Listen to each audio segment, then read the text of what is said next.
Hi guys, good morning, good morning. I'm your Melty News TV. So updated for this video guys. We have a video clip that I wanna show you later on. I wanna say good morning to all of you guys. Thank you for share. And please like and comment below. Thumbs up and share the video guys and comment below. So this video is about a security guard viral for the Sampaguita girl. So trending to ngayon guys, at makikita nyo sa video na talagang yung bata ay hindi naman talaga siya totoong bata. So nagsuot lang pala siya ng uniform based dun sa video kasi nagtitinda siya ng Sampaguita. So sana itong video na to ay more good and challenge for each kid sa mga kapanood nito, sa mga bata man o matanda, na tunghayan kung ano talaga ang nangyari ito sa video. So kung makikita natin dun sa video ay hinampas ng bata, ay hindi naman siya totoong bata. 22 years old na nga daw nagsuot sa Sampaguita. Hi guys, continue po sa ating discussion that sabi dun sa security guard na ginagawa lang daw nila ang kanilang trabaho. So totoo naman talaga ginagawa kasi dun din sila kumukuha ng sweldo. So tunghangyan po natin yung video na yon at panoorin ang video clip ng aking hatid sa inyo guys, at doon ninyo lang mag-reaction kung ano yung nakikita ninyo doon sa video na yon. So titingnan natin. So dapat talaga ay mga bata na nag-aaral ay dapat hindi natin pinapatinda sa kalye. Kung talagang ikaw man ay magulang, kung yung anak mo ay nag-aaral, ay dapat nag-aaral talaga. Kung pwede man sila magtinda, huwag doon sa kalye.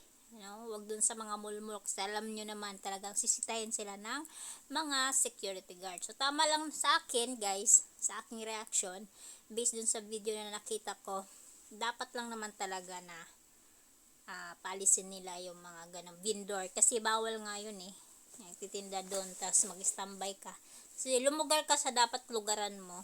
Sa aking desisyon lang, kasi alam mo naman dun sa mga kali-kali, marami talaga yung mga vendors. Siyempre, mahirap. O, dapat talaga, dun sa walang nakakaabala ba, ng mga sa mall na mall. Kasi talagang palisin ka. So, kung ikaw man ay magulang, so alam mo na yung dapat mo gawin sa anak mo.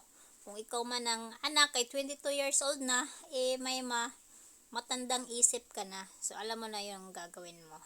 So, please like, share, subscribe my video and don't forget to hit the button bell. Guys, so based lang to guys sa reaction ko doon sa video na aking napanood din. So, clip lang to guys na aking bibigay sa inyo. Please watch it. Ay sa wakas binasag na ng security guard ang kanyang katahimikan tungkol sa kung anong inasal ni Sampaguita girl noong araw na nangyari ang viral video. Sinabi ng security guard na hindi naman siya masamang tao. Sadyang nakakaubos lang talaga ng pasensya ang inasal ni Sampaguita girl.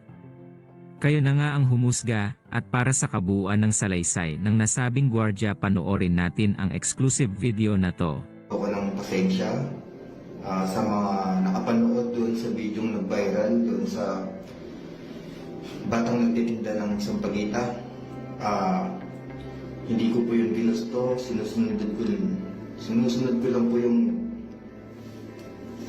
trabaho ko bilang security guard. Sana po maintindihan nyo.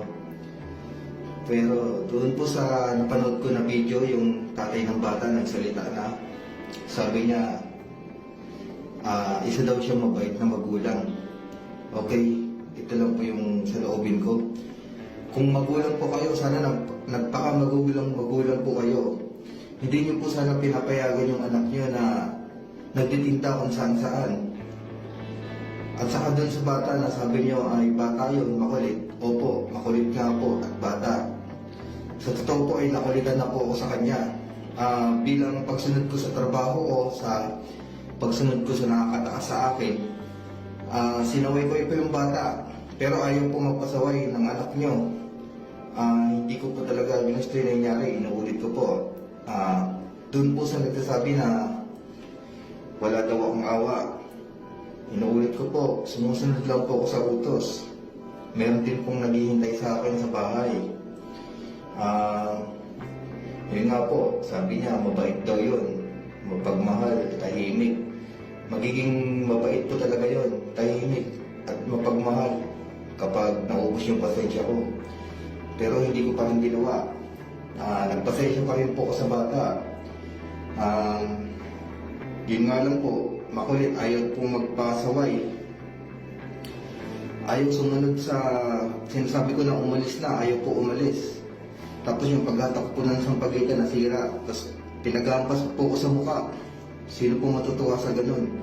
Kami po bilang security, sumusunod lang po kami sa utos. Kasi ayun po trabaho namin, doon po kami sunusweldo. Sana naman doon po sa magulang, sabi niyo magulang po kayo. Magpakamagulang po kayo, huwag niyo po hahayaan ang anak niyo na magtinda kung saan-saan.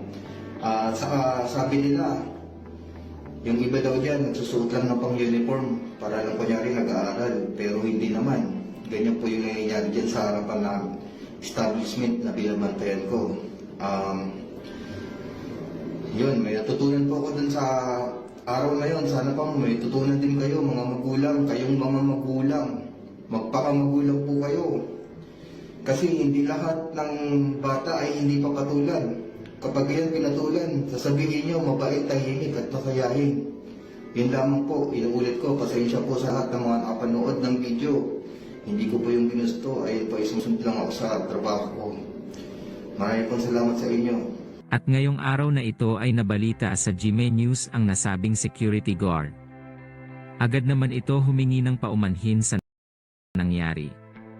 At ayon nga sa security agency na may hawak sa security guard, hindi man talaga siya tinanggal sa trabaho. At pansamantala lamang itong pinatigil muna sa trabaho habang ginagawa nila ang sarili nilang investigasyon. Humihingi ng paumanhin ang gwardyang nasa viral video na nagtaboy sa Sampaguita vendor sa harap ng isang mall. Sinabi ito ng gwardya nang humarap siya sa PNP kasama ang ilang opisyal ng kanyang security agency. Sabi ng gwardya, napuno siya kaya itinaboy ang babae at pinigtas ang panindang Sampaguita. Ayon sa security agency, hindi inalis sa trabaho ang gwardya at naka-off detail o hindi muna pinapapasok habang nagsasagawa sila ng sariling investigasyon. Magdaragdag din daw sila ng mga programa at training para sa kanilang mga gwardya. Sa amin lang, doon sa sitwasyon na yon, kinausap na lang namin yung guard namin. Sana huwag na mangyari ulit. At saka kung ano yung mga encounter, susundan na lang natin yung mga tinuturo sa trainings